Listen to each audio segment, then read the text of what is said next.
Assalamualaikum warahmatullahi wabarakatuh. Selamat siang semuanya. Oke, kembali lagi dengan saya. Materi kali ini adalah tentang pengetahuan umum pencak silat. Oke, mari kita simak. Oke, pertama adalah sejarahnya. Pencak silat berasal dari nenek moyang bangsa Melayu yang meniru gerakan-gerakan hewan yang mereka lihat seperti harimau, elang, kera, ular, dan lain-lain. Nah, dari sana gerakan-gerakan hewan tersebut mereka menirunya dan mengolahnya menjadi gerakan-gerakan pencak silat yang kita ketahui hari ini. Oke, awal kemunculannya sebenarnya tidak diketahui pastinya kapan, namun secara turun-temurun sudah diwariskan sejak zaman kerajaan, zaman revolusi, zaman perjuangan kemerdekaan sampai dengan hari ini. Lanjut, oke, pencak silat sudah diakui dunia loh sebagai warisan budaya tak benda yang diakui oleh UNESCO sebagai warisan budaya tak benda pada tahun 2019 silam gitu ya, di Kolombia. Seperti itu ya, kita harus berbangga dan kita harus mulai dari sekarang kita harus semangat untuk melestarikan pencak silat.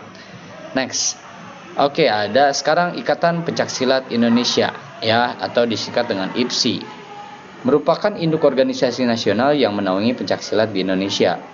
IPSI didirikan tanggal 18 Mei 1948. Jadi induk organisasinya secara nasional ya, di Indonesia ada IPSI. Kalau secara internasional ada Pesilat, Persekutuan Pencak Silat Antar Bangsa atau Pesilat. Didirikan 11 Maret 1980 di Jakarta ya. Nah, ini yang internasionalnya ya. Next, perlengkapan pencak silat. Di sini ada beberapa perlengkapan pencak silat untuk berlatih dan juga bertanding ya.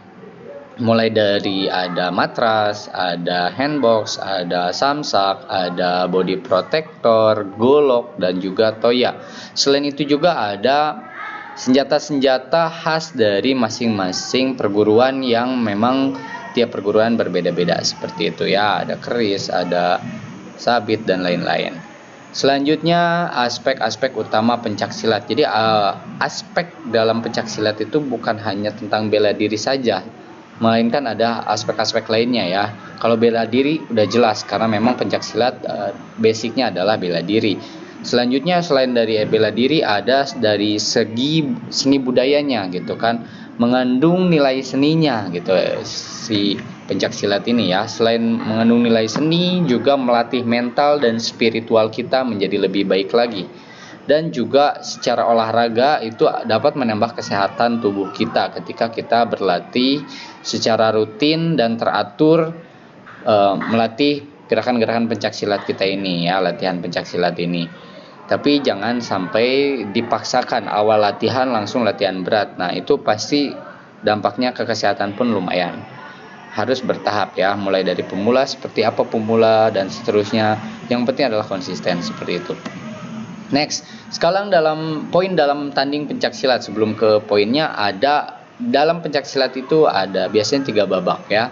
Lamanya itu sekitar 2 menit dan jedanya 1 menit per babak ya. Nah, untuk poinnya sendiri, poin untuk pukulan yang berhasil dihitung 1 poin. Kalau tendangan yang berhasil dihitung 2 poin.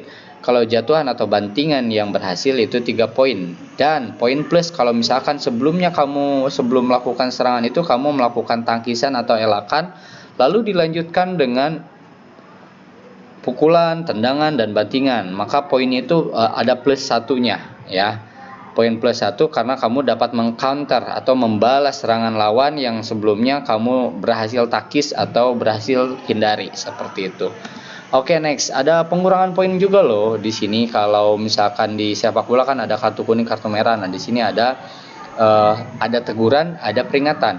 Teguran 1 pengurangannya 1 poin, teguran 2 pengurangannya 2 poin. Nah, kalau peringatan tegurannya itu 5 poin dan peringatan 1 ya. Kalau peringatan 2 itu tegurannya atau pengurangannya 10 poin seperti itu ya. Apa saja yang dilanggar? Nah, itu untuk mengetahui pastinya kalian harus membaca peraturan resmi dari IPSI terkait tanding pencak silat seperti itu. Oke.